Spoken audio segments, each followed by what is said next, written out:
sí que puede detenerse y corregirse. ¿Vale? Entonces está diciendo, a ver, ¿qué hacemos? ¿Quieres que siga? ¿Realmente quieres que siga? Porque es mucha gente. Y no solamente en las ciudades, también en los pueblos, en los campos. Dice, lo único que se les culpa, pues es juntarse un día señalado antes del amanecer, cantar, alabanzas a Cristo, como si fuera un Dios, comprometerse a no delinquir, a no robar, a no cometer pillajes, todas cosas buenas. ¿Qué quieres que haga con ellos? ¿Quieres que siga matándolos? Hay hombres de todas las edades, mujeres. ¿Qué hago? Eso es lo que está preguntando el capitán del ejército. Y vamos a ver la respuesta de Trajano. Hermano Antonio. Dice: has seguido el procedimiento que debías, mi querido segundo, en el examen de las causas de los que ante ti han sido denunciados como cristianos. Y no es posible, en efecto, establecer para todos una norma general, como si ésta tuviera una aplicación determinada. No hay que perseguirlos. Si se los denuncia y acusa, hay que castigarlos. Pero quien haya negado ser cristiano y lo haya demostrado realmente, es decir, mediante la súplica a nuestros dioses, aunque hubiera sido sospechoso en el pasado, que obtenga el perdón por su arrepentimiento. Sin embargo, los libros anónimos que circulan no deben tener cabida en acusación alguna, pues esto sirve de pésimo ejemplo y no es propio de nuestro tiempo. ¿Entendimos? ¿Entendemos? Le dice, muy bien, lo has hecho muy bien. Ahora, afloja un poco, dice, bueno, o sea, quita un poco la carga, dice, no los persigas. Si se los acusa, pues entonces sí, castígales, ¿no? Si alguien acusa, este es cristiano, te lo voy a llevar delante del capitán del ejército, pues bueno, entonces sí, castígalo.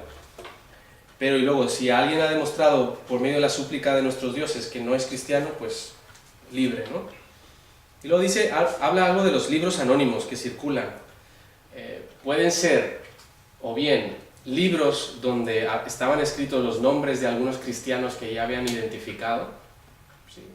O pueden ser las cartas del Nuevo Testamento. No se sabe exactamente qué libros está hablando, pero en cualquier caso dice que no se quemen, que sigan circulando. Dice, puesto esto sirve de pésimo ejemplo y no es propio de nuestro tiempo. O sea, ellos en ese tiempo pues tenían como libertad de opinión y de academia, ¿no? Entonces para ellos no estaba bien quemar libros. Curioso que es la misma situación de hoy. Ellos adoran un montón de dioses. Y llegan estos que dicen que adoran a Cristo como Dios. Entonces eso era superstición, pero lo de ellos no. Sí. Y es igual ahora. La gente dice que déjanos creer en lo que nosotros creemos, pero tú estás mal si crees en Dios. Sí, una contradicción total, ¿no? Pero bueno, hemos visto cómo eran perseguidos los cristianos, eran tratados de esta manera. Ahora, nosotros ahora mismo, también comparando el mismo caso, es que hay países donde el cristiano es perseguido. Hay países cerrados al Evangelio. Ahí tenemos un mapa de los 10 países, creo que son 10 o 20, más cerrados al Evangelio. Y a veces decimos, bueno, en estos países identificarse con Cristo realmente arriesga sus vidas. Y lo vemos también con Asia Bibi, que aún no se sabe dónde está, pero ha pasado bastante dificultad por identificarse con ser cristiana. Y así muchos países. ¿Qué vamos a hacer nosotros? Vamos y les decimos, tú te dices cristiano y no te identificas con Cristo, pues te digo que no eres cristiano. En una situación así, pues a lo mejor deben ser reservados. O sea, es prudente, es sabio que no hablen de su fe de manera abierta, puesto que son perseguidos y son castigados y son muertos por el pueblo directamente. Entonces, que en esas situaciones pues debemos dejar que el Espíritu Santo les guíe y que ellos tomen la decisión que vean más conveniente. Evidentemente hay misioneros ahí que están trabajando poco a poco, entablando relaciones con los musulmanes ahí para poder ganarles a Cristo, pero tienen que ir poco a poco, no pueden decir vamos a poner una iglesia aquí, eso no se puede hacer. Y nosotros desde afuera pues tampoco debemos ser críticos, debemos más bien entender esta situación diferente que ellos viven.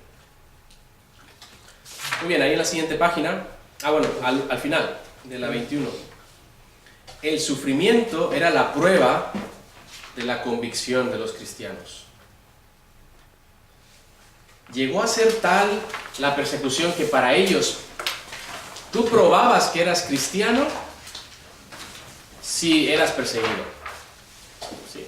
Era la manera de asegurar que realmente eres cristiano, ¿no? Por la persecución y por realmente confesar que Jesús era tu Señor y morir, incluso en ocasiones morir por ello.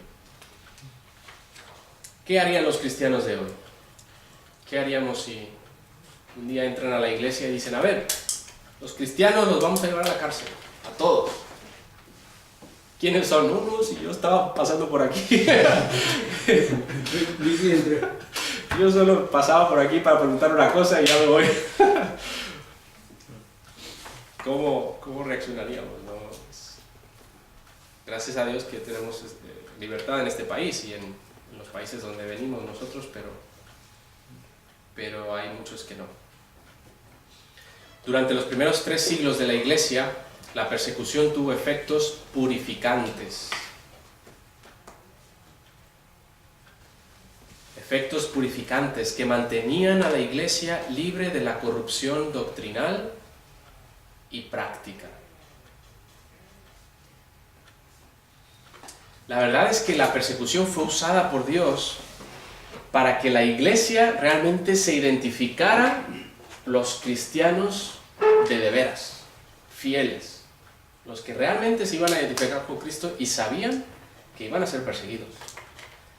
Entonces tenía ese efecto purificante, mantenía la limpieza de la Iglesia y el buen ejemplo, y sobre todo la corrupción doctrinal, aunque aún así algunas ideas se colaban, ¿no? Como los judaizantes, ¿no? Que aún parecía que eran cristianos, pero exigían ciertas cosas que no eran correctas. Es decir, un maestro falso, si quería decir que es cristiano, tenía que comprobar por medio de la persecución y por medio de incluso a veces dar su vida. Entonces no iba a haber muchos maestros falsos, ¿no? Si tenían que morir por ello, pues seguramente no. Dios estaba protegiendo a la iglesia porque eran los primeros años de la iglesia temprana. Siguiente punto, la concesión de libertad por parte de Constantino. La concesión de libertad por parte de Constantino a la iglesia con el edicto de Milán en el 313 después de Cristo, 313, tuvo en términos generales un efecto negativo en la santificación. Ahora aquí es donde... Pero pongámonos en los zapatos de esos creyentes. Yo he sido perseguido desde que creo en Cristo. Tengo un enemigo, Roma. Son los soldados que constantemente nos están buscando y tengo que saber bien a dónde voy a ir y cómo me voy a esconder y todo. De repente, el cristianismo es aceptado. Ya no tengo que huir. Entonces, ¿ahora quién es mi enemigo? ¿Ahora qué debo hacer? Entonces empezaban a ver, pues, el enemigo está dentro, ¿no? Sí, es la antigua naturaleza, pero luchaban más con su carne física. Y una de las perversiones de la santificación en la historia de la Iglesia, número 1, un separatismo extremo del mundo, que se llama ascetismo, con SC, ascetismo, los ascetas, ¿no? Sus influencias principales fueron los platónicos y gnósticos.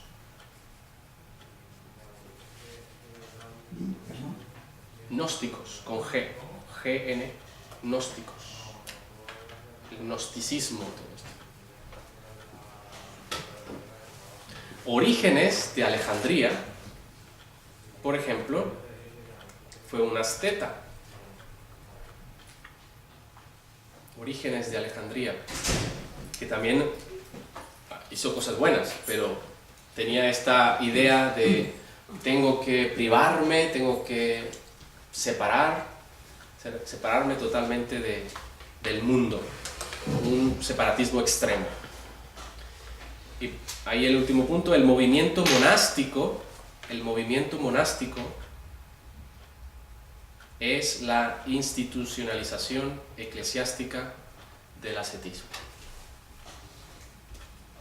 O sea, después vinieron pues, los monjes, las monjas, todos los conventos, para seguir con esta tendencia. Los estilistas, ¿no? Se llamaban los que se subían. Estilitas, no estilistas. No eran con tanto estilo, entonces. Estilitas, que se subían a una columna así muy alta. El estilo. Ese sí tenía estilo, entonces. Era un estilo de vida. Y pues la gente tenía que llevarles de comer ahí, o incluso a veces se privaban por días y días de comida. Eso era un estilo de vida muy visto. Muy vistoso, ¿no? Porque todo el mundo pasaba alrededor y vivían tiempos de contemplación, de meditación y todo esto. Pero, pues... Desde arriba lo veían todo. Y lo veían mejor, quizás. Pues eso fue el problema en la iglesia temprana. Cuando ya no había perseguidor, pues entonces ellos empezaban a buscar otra manera de buscar más su santificación, ¿no? Número 2. La obsesión por encontrar alegorías en las escrituras, que se llama alegorización. ¿Sí? Alegorización. Con Z y luego C. Alegorización. A ver, vamos a leer ahí. Aquí se quedó Joaquín. Sí.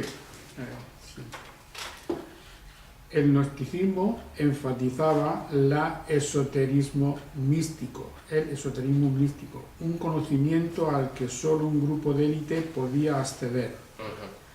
Esto llevó a una interpretación alegórica de la Biblia por el que el lector buscaba un significado más profundo detrás de lo literal. Ahora, es importante mencionar, no todos los cristianos caían en esto. O sea, había corrientes, había cristianos que iban para el monte y empezaban con estas cosas. Pero había cristianos fieles que seguían estudiando la palabra como tú y como yo hoy, ¿no?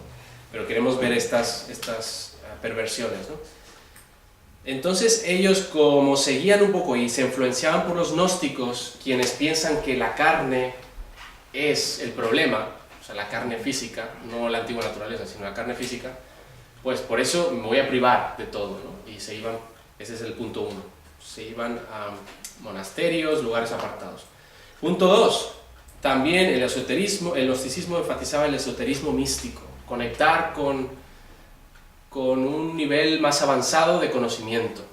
Entonces ellos decían, al estar meditando, pues creo que sé lo que quiere decir la palabra de Dios. O sea, se iban más allá de lo literal, de lo que ellos leían, sino que querían siempre buscar el doble significado, lo que se llama alegorización. Último punto ahí, Joaquín. Esto no quiere decir que la Biblia no contiene alegorías. Por ejemplo, Juan 10:6, Gálatas 4:24. Pero cuando las contiene se nos da indicios de ellas. Ejemplo, alegorizar la parábola del buen samaritano, Cantar de los Cantares, etc. A ver, vamos a Juan 10:6.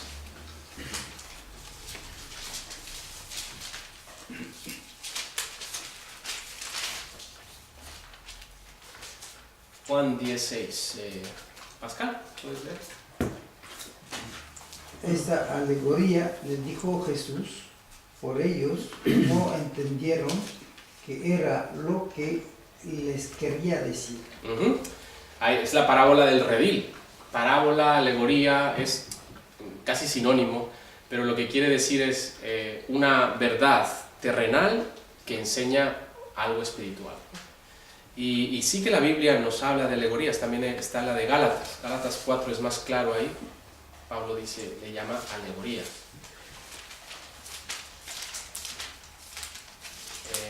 Moisés 4:24. Gálatas, sí.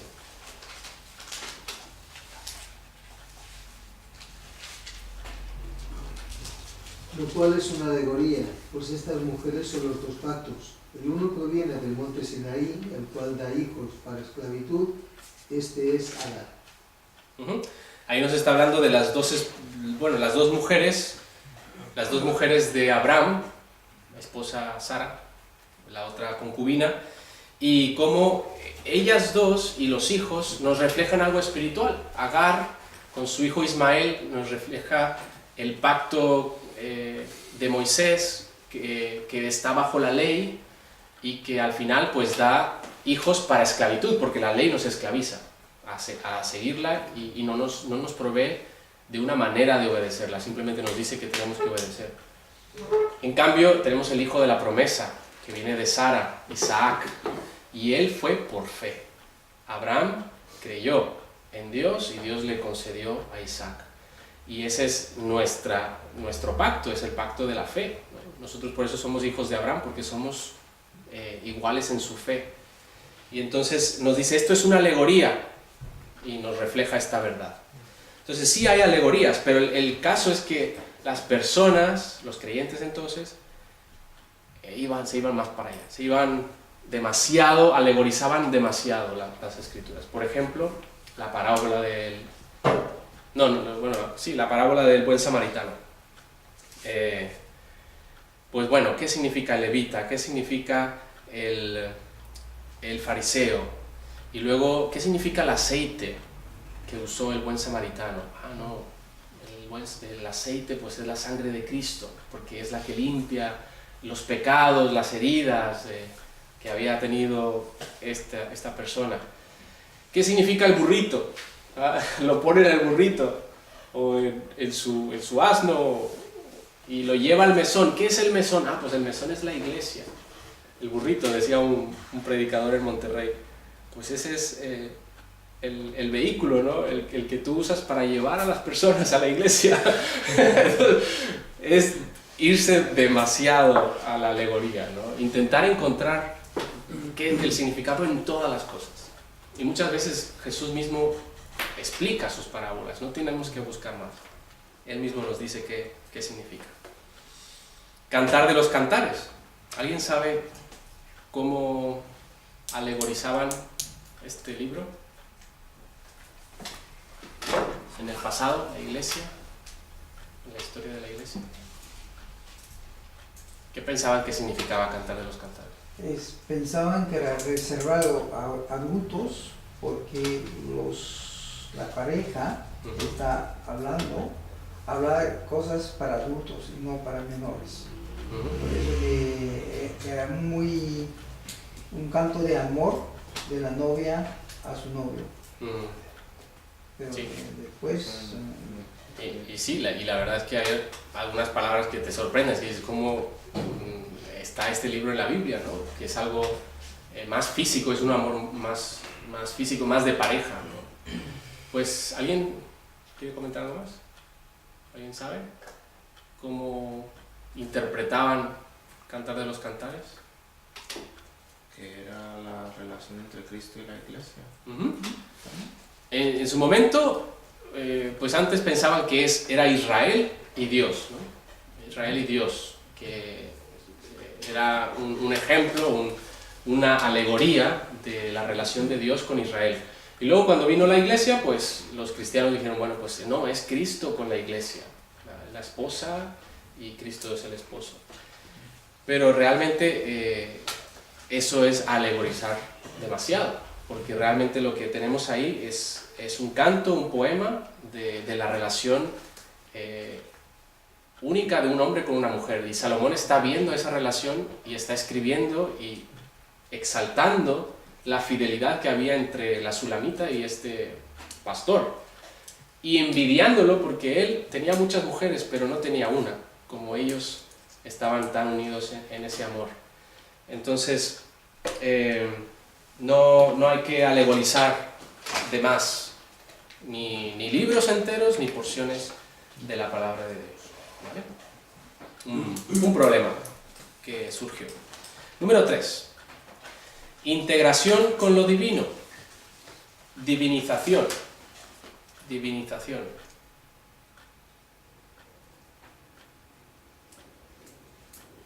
¿Vale? Moisés, ¿puedes leer? El misticismo llevó a la creencia de que la salvación significaba escapar de la esclavitud de este mundo material a través de la reabsorción de la esencia divina por medio de la contemplación. O sea, más contemplación, más... voy a llegar a un estatus, un nivel más alto e incluso apropiarme y llegar a tener la naturaleza de Dios. Eso es divinización.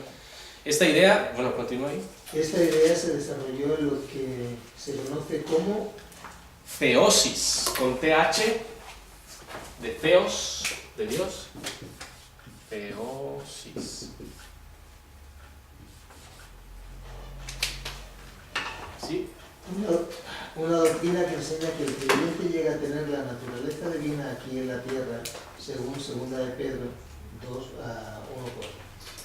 Segunda de Pedro 1:4 nos dice una frase que ellos interpretaban de esta manera, pero obviamente que no es la correcta. Por medio de las cuales os ha dado preciosas y grandísimas promesas, para que por ellas llegaseis a ser participantes de la naturaleza divina, habiendo huido de la corrupción que hay en el mundo a causa de la concupiscencia. Dice que seremos participantes de la naturaleza divina, y ellos decían, podemos ser como Dios, tener su misma naturaleza. Pero no es esto lo que quiere decir, sino que lo que veíamos hace 2 clases, de que nosotros reflejaremos la imagen de Dios en el modo en que podemos reflejarlo. Nosotros somos personas limitadas, finitas. No vamos a ser dioses, vamos a reflejar su imagen. ¿Sí? Entonces, pues ellos caían en este mal entendimiento de la santificación. Otro punto. Santificación como una mera reforma moral.